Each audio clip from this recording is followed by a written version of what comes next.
Hi, Lorraine. Thank you so much for being here today. We're super excited to get to interview you. I would love if you could introduce yourself. Oh, hi, Courtney. It's such a pleasure to be here with you. Yeah, so my name is Lorraine Segal. And well, the two important things to know about me, I guess, is that I have my own business. It's called Conflict Remedy. And I work with leaders in businesses to help them navigate conflict and transform it and create more harmony and productivity and clear communication in their businesses. And I write a blog for that, which is, what really reinforced my writing. And then I got called to write a book, which turned out to be a memoir. I'm going to write one about conflict transformation too, and it's called Angels and Earthworms. I'm trying to not get glare on it. An unexpected journey to joy, love, and miracles. And it's about my life and how I got from being a miserable little girl to a grown up who has true love and right livelihood and a lot of recovery. And part of the whole process of writing the book was a surprise to me too. So if people want to read my blog, it's at conflictremedy.com. And I have a newsletter for Bookie, who's my cartoon muse for the book. And you can find it on the book page at Conflict Remedy. So Love that. Could you tell us a little bit more about what your book's about? absolutely, I'll hold it up again. That's so I can hug it. so the first line of the blurb that I came up with is, how many big mistakes can you make and still end up with an amazing life? Quite a lot, it turns out, especially if the goddess has your back. So the title of the book, Angels and Earthworms, actually came from a therapy session I had many years ago, and I had made some stupid mistake, forgetting something and acting out somehow that I'd made before. And I said to my therapist, but I didn't want to keep making these mistakes. I wanted to be an angel of light. And she looked me right in the eye and said, then what would you do here on the planet with the rest of us earthworms? So that was the title. And I started writing it, and it's roughly chronological. And the first chapter is called Welcome to Downey, Future Unlimited, which was on a sign outside of Downey, California, in Southern California, and talks about, what the culture was like, what my life was like, what my misunderstandings about the world, and some about how books saved me as a child. That was my escape, my best friends, my true love. And then I keep going about how I escaped from Los Angeles and some traveling I did in Europe and Japan and Mexico and what I learned, and deciding to become an English as a second language instructor, and being a tenured college professor and getting bullied and mobbed. And while these horrible things were going on, I also came out as a lesbian, found true love, and my wife and I now have been together 32 years, which is another miracle. And the whole field of conflict transformation is a miracle. So some of the stories are really funny. Like there's a whole series of stories about being a lesbian ballroom dancer. And some of them are, sad or poignant about being bullied and mobbed as a kid, as an adult, and, losing people who were close to me.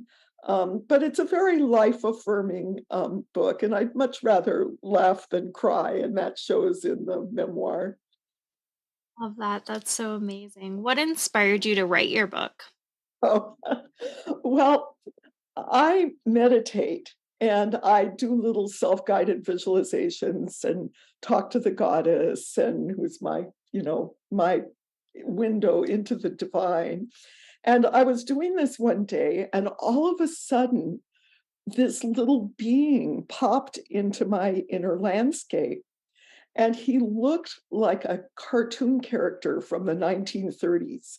His face and body were a book, and he had these big eyes and a mouth and skinny arms with white gloves and skinny legs with black shoes. And he pumped his arms and jumped up and down, and said, "Write me, write me, write me, write me, write me." So I called him Bookie, and he's my cartoon muse. But Bookie doesn't talk much. He just pats me on the shoulder or gave me a kiss. Once he pinned a medal on me when I wrote a really difficult part of the memoir. This is all in here. But he didn't tell me what kind of book to write. And I thought it should be a book about conflict transformation, to help my business, to share my expertise. But I asked the goddess, and she said, no, write about your life first. So I started a virtual file called Bookie Gets Organized and started writing the titles of all these stories that I like to tell students and people I love, and then stories that I've almost never told. And then I started a second virtual file called Bookie Writes a Book and started writing up the stories. So and it in itself was an amazing journey.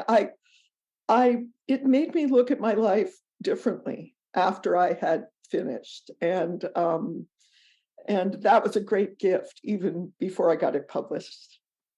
Love that. When you were writing your book, who were you thinking of when it comes to who your book is for? I wasn't thinking about that at all. I was feeling um, these were my stories, and that it was important for me to write them down, and that I felt like there was something there for people who were looking for hope for a better life, or wanting to find the courage to make changes that were not easy. So I guess that's who the book was. I wasn't thinking of a particular audience, of just people who wanted hope and inspiration. Amazing. How long have you been writing and what made you really sit down and start to write? Well, uh, one of the things I write about in the memoir is that I had a terrible writer's block for many years because of some things that happened in my childhood. And in some ways, I barely made it through college because I was so terrified of writing papers.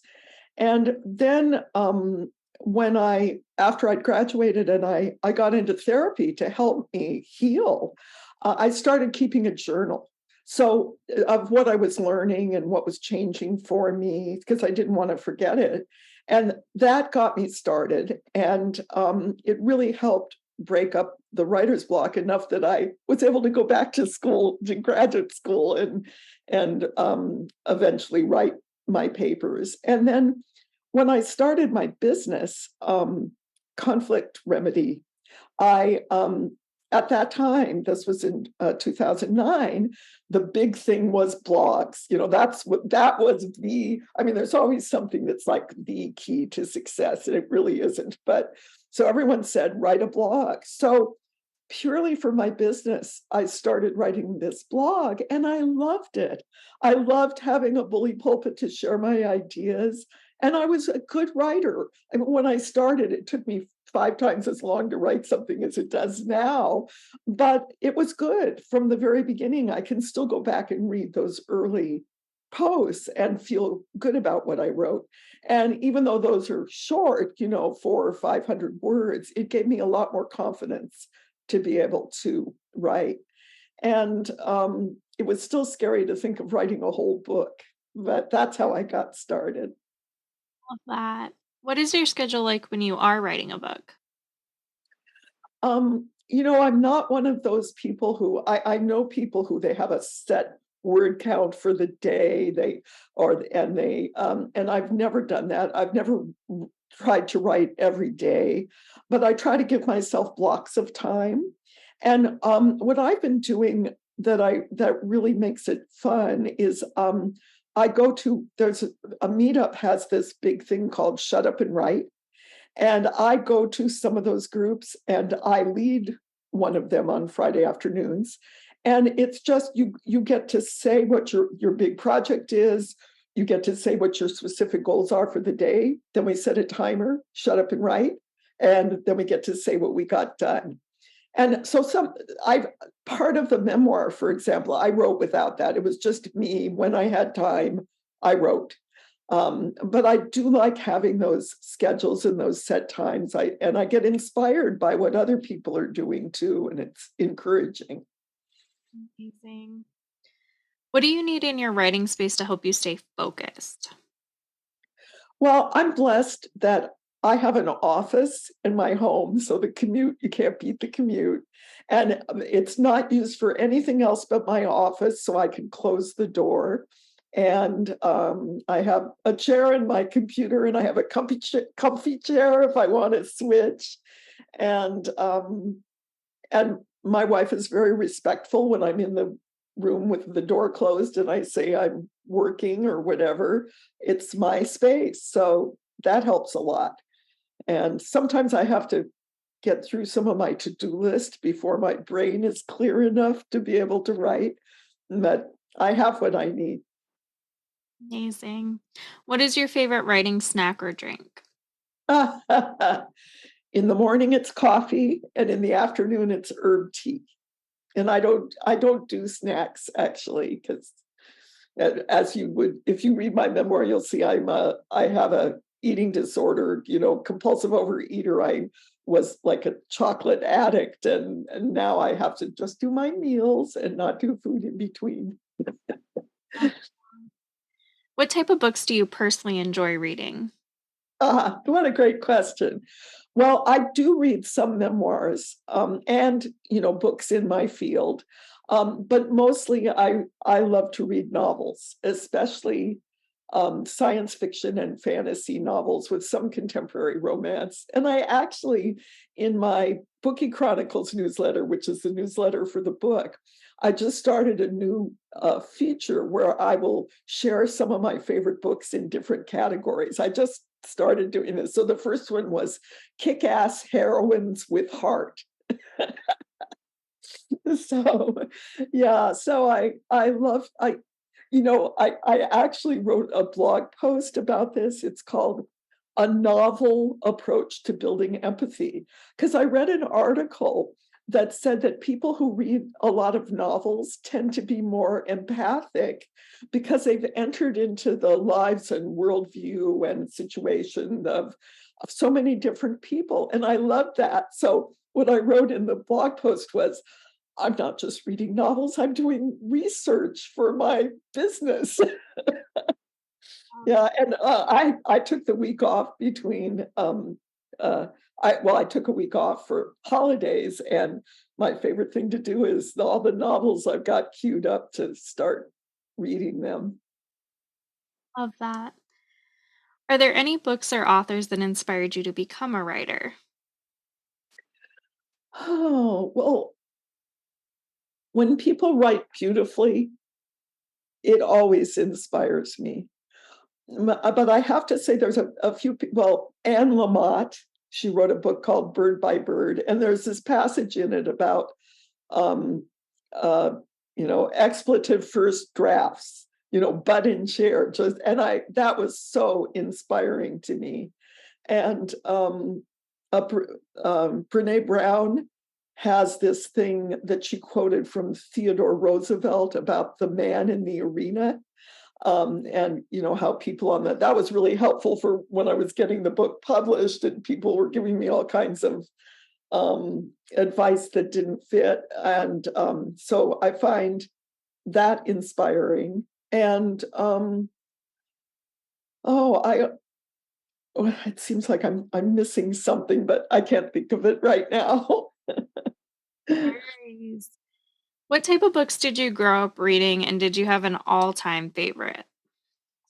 Well, I read novels from very young, and actually, again, I wrote about this in my memoir. I have a couple of, one section is called Library Liberation, and another one is called Drunk on Words.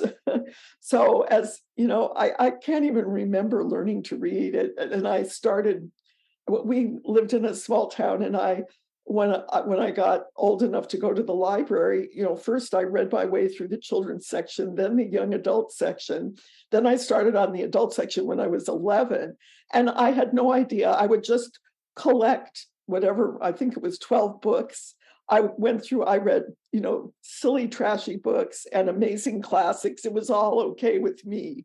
So when some of the first books that inspired me, I loved books about magic and children. So the Chronicles of Narnia was an early favorite. That whole idea of going through the wardrobe and being in another world, it's just to me that's pretty amazing. And E. Nesbit also those books. And I also, this is funny because I wrote about it in the memoir too, but I read all these young adult teenage books about these girls who didn't felt like misfits, didn't know what they were doing, didn't fit in with the popular crowd. And then something amazing would happen and they'd get a boyfriend and they'd go to prom.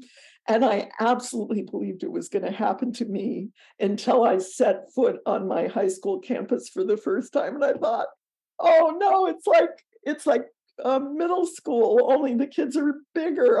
I guess I'm not going to prom. I did end up going to prom, but it was so there was a way I just there were so many stories. It had to be true. I love And I read my first science fiction book when I was 11.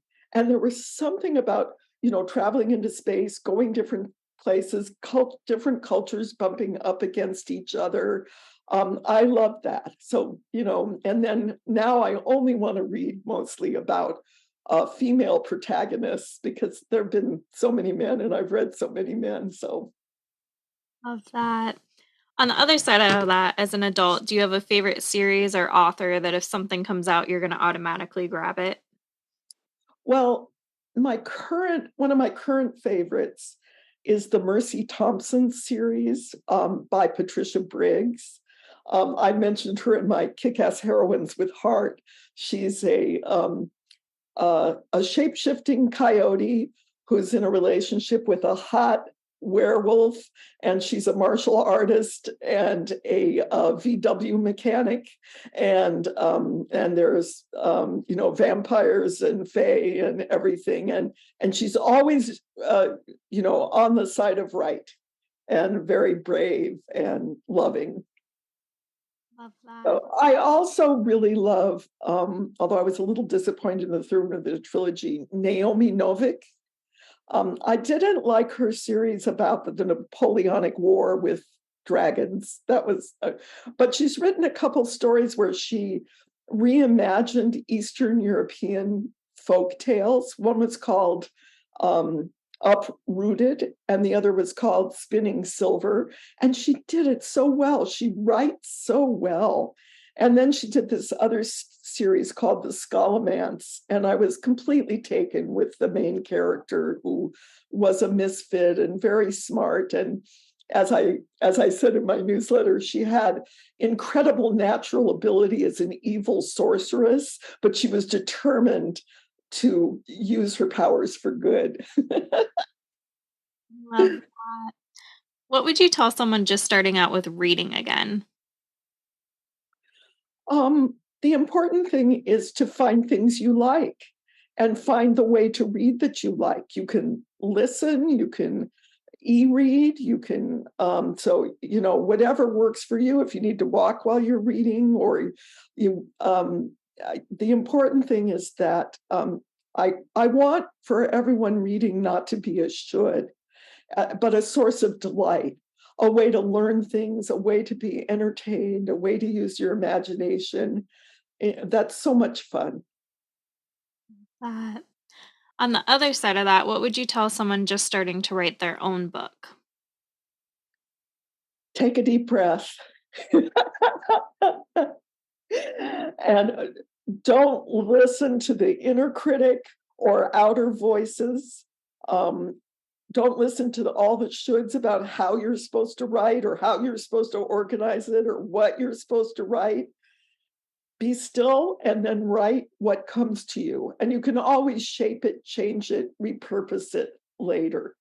I really think that all of us have a book inside, and or certainly articles anyway. And all you have to do is allow whatever wants to come out to come through. Love that. What's one thing that people are generally surprised to find out about you? Well, a lot of people are surprised how invested I am in novels, because they think of me as I mean, I wrote this memoir, I write these more serious, well, they're not really serious, but things about conflict resolution and transformation. So that's actually a surprise to people who don't know me. I've also played in bands. Was a Middle Eastern percussionist, and I played in the house band for a synagogue. And then I started my own band called Salam Shalom, which was a musical bridge, a piece of singing songs from different traditions. So people don't know that about me very much. Now they do, I guess, because it's in the memoir. Is there anything else you would like to say or add? um, well, one thing I didn't quite say about the memoir is after I had written it, what I realized about my life from writing it was that everything that I had thought I'd made these mistakes or they were dead ends or, why did I do that and waste my time? I realized it was like it gave me this overview that everything I'd done had led me to the life I have now. And I didn't have to regret any of it. Some of it was painful, some of it was difficult, but I didn't have to regret it. And that was really empowering for me. And also, boy, did I have a sharp inner critic telling me, who do you think you are? You can't write a book, you don't have anything to say, like probably many of your listeners too. And I'm so grateful that I didn't listen to that I said, well, the goddess wants me to write it. So F it, I'm going ahead. And I think it was that more than anything that carried me through. Where's the best place for readers to find your book? I know some readers love signed copies. Is that an option? And the best place to connect with you? Okay. Well, I haven't figured out the signed copies yet, but my book is available as an ebook and a paperback, and soon a hardback. It's available on Amazon, but it's also available everywhere independent. So you can order it from your local independent bookstore, which I really encourage people to do because I set it up with Ingram Spark and they can order it. And the ebook's available lots of other places besides Amazon as well. And the best place to find me is my website, which is conflictremedy.com. And if on the main page it says go to the book page too, and if you go to /book, that's where you find out about the memoir and all the places to buy the book. And if you sign up for that newsletter, I send people these two beautiful forgiveness prayers that I use myself and that I use with clients to help let go of those resentments that can stop us from writing or doing other good things. So conflictremedy.com. Amazing. Well, thank you so much for being here today. We're so excited we got to interview you. We'll be sure to drop those links in the show notes so people will be able to find you. And again, thank you so much. Oh, thank you so much, Courtney. Great questions. And it was a lot of fun to be here with you.